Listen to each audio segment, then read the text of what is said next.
mau cerita tentang amaliyah tadi. Saya sebetulnya nggak niat bacakan bab itu, gara-gara ada khataman jumlahnya banyak saya jadi pusing. Ini panitianya tanya, khatam betul apa enggak? Iya Gus, khatam betul. Tapi kayaknya saya tidak yakin itu. Karena saya ini kan dari pondok tahfidz itu. Biasanya anak khataman itu ya rodok bodoni itu loh. Dibaca buanter sing nyemak ya mendelok pojok tok. Mergo kebanteren. Nah, akhirnya lafat-lafat yang di tengah itu enggak di apa? Baca. Tapi ya semoga dimaafkan Allah lah. Yang jelas itu enggak. Tapi saya mau cerita ya. Jadi cara berpikir Sayyid Muhammad ini nanti juga saya teruskan di Ma'had Ali. Ini saya baca ya. Di antara yang diyakini madhab Malikiyah, ini saya baca saja teksnya. Jadi ada riwayat namanya, kalau Sayyid Muhammad bahasakan itu ataqoh somadiyah. Kalau di Indonesia kadang orang bilang al-ataqoh al-kubro, yaitu dengan membaca surat Ikhlas. Di sini jumlahnya hanya 100 kali, kila 1000 kali. Tadi berapa semua? 700 juta ini sudah susuk banyak ini.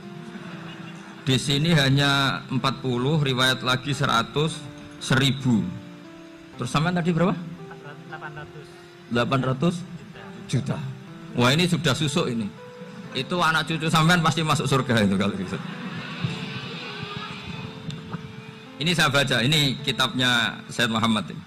Suratul Ikhlasi wal Itqu minan nar.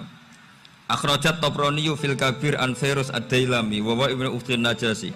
Waqad khadaman Nabiyya sallallahu alaihi wasallam. Orang ini jadi khadimnya Nabi. Qala Rasulullah sallallahu alaihi wasallam, "Man qara'a qul huwallahu ahad mi'ata marratin fis shalat ghairiha kataballahu lahu bara'atan minan nar." Ini hanya berapa ini?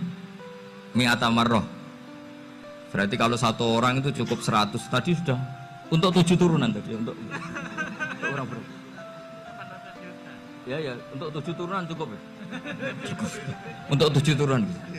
Ya, sudah susuk ini, sudah susuk ini. Aduh, ribet ini.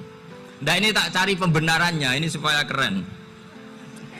Ini di halaman 188 Abwabul Farad. Warwa Ibrahim bin Muhammad al-Khiyari fi fawaitihi an Khudzaifah marfu'an. Man qara'a qul huwallahu ahad alfa marratin faqad ishtara nafsahu minallah. Berarti 100, ada riwayat lagi 1000. Nanti tak carikan lagi yang berapa? 1 miliar. Jangan banyak-banyak. Nah ini saya baca ya. Wa hadzal adatu huwa al-ma'rufu bi ataqatis somadiyah. Wa qad nassa jama'atun mutaakhiril malikiyah ala istihbabi ataqatis somadiyah. Wa haddu ala qiraatiha wa istimaliha. Minhum Asy-Syaikh Abdus Salam Al-Asmar sak teruse ini. Jadi kullu haula'i istahabbu ataqatas somadiyah ma'atirafi ba'dihim kal misnawi bisiddati fi hadisiha. I'timadan ala anna hadza minal fadha'il allati yutasahalu fiha.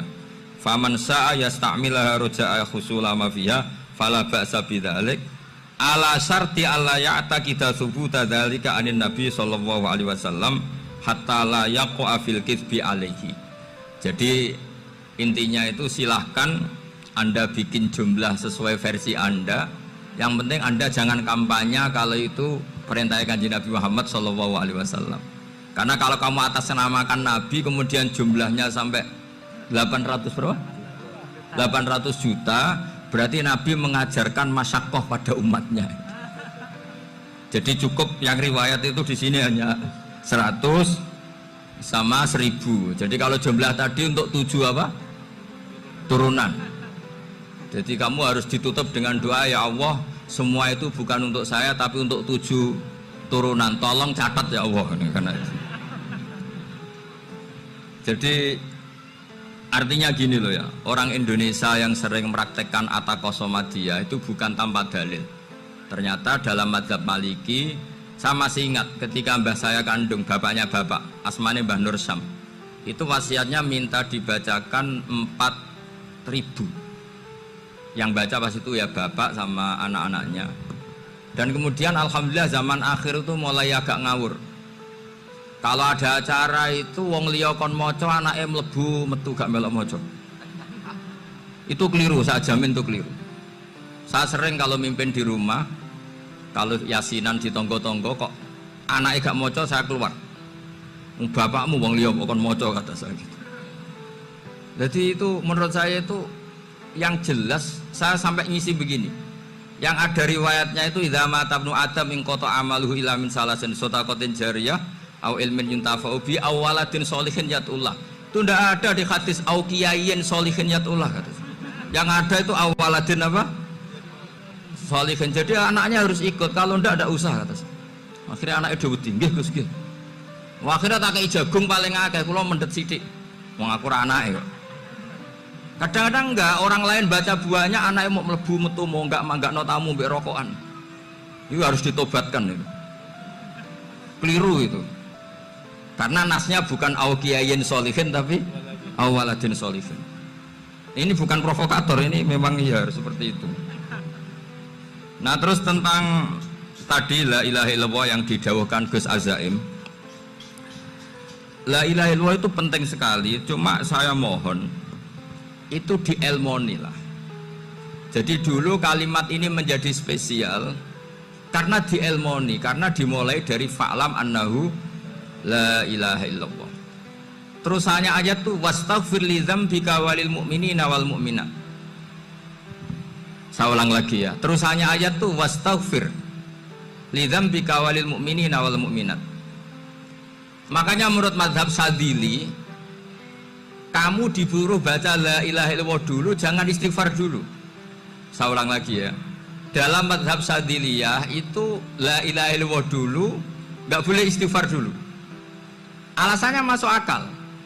Orang yang kafir 70 tahun itu sekali baca la ilaha illallah itu langsung yughfar lahum ma qad salaf. Sehingga la ilaha illallah sendiri sudah punya kekuatan supaya dosa kita diampuni. Qul lil ladzina kafaru iyantahu yughfar lahum ma qad salaf. Cara menghentikan kekafiran gimana? Dia melafadzkan la ilaha illallah. Ini kalimat yang begitu saktinya sampai orang yang kafir puluhan tahun itu dosanya semuanya terhapus hanya karena melafadzkan la ilaha illallah. Nah, makanya kata Abdul Hasan As-Sadili wastaghfir li dzambika ay bihadil kalimah. Seseorang sah diistighfar itu kalau melafadzkan la ilaha illallah. Misalnya ada orang kafir mati kafir, sah nggak anak cucunya mengistighfari dia? Tidak sah karena belum melafadzkan la ilaha illallah. Makanya kata Abdul Hasan As-Sadili wastaghfir li dzambika ay bihadil kalimah. Sehingga lafadz ini spesial betul. Tapi kadang-kadang beberapa mursyid cara berpikir lain. Ini kalimat thayyibah harus dibaca orang suci, sehingga mendahulukan apa? Istighfar. Untuk supaya pas ngelafatkan kalimat thayyibah sudah dalam keadaan apa? Suci. Itu juga masuk akal.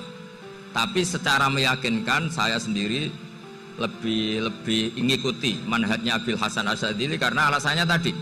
Yang kafir puluhan tahun saja langsung luntur dosanya karena melafatkan la ilaha illallah. Artinya la ilaha illallah sendiri sudah bagian dari istighfar. Nah, ya tadi buktinya. Fa'lam annahu la ilaha illallah terus wastaghfir li dzambika walil mu'minina. Jadi orang sah diistighfari itu setelah dipastikan sah tauhidnya. Jadi setelah tauhidnya sah yaitu la ilaha illallah baru sah apa?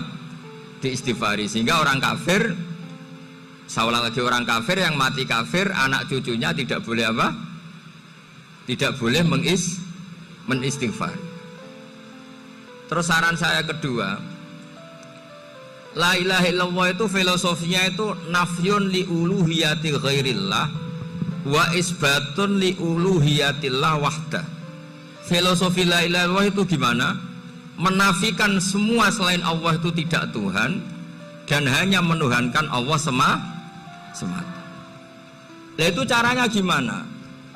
Caranya kita harus terbiasa ini karena tadi saya dibilangin panitia ini rata-rata mustameknya atau mustamiatnya ini santri. Caranya gimana? Dilatih pakai logika. Saya berkali-kali cerita kalau ngaji, saya sekaligus kampanye.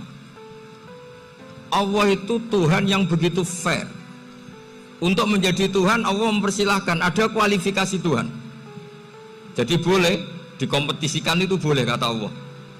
Gak apa-apa kamu ngaku Tuhan gitu kata Allah. Tapi nak ngaku pangeran itu paling gak ya direputasi lah, ada verifikasinya.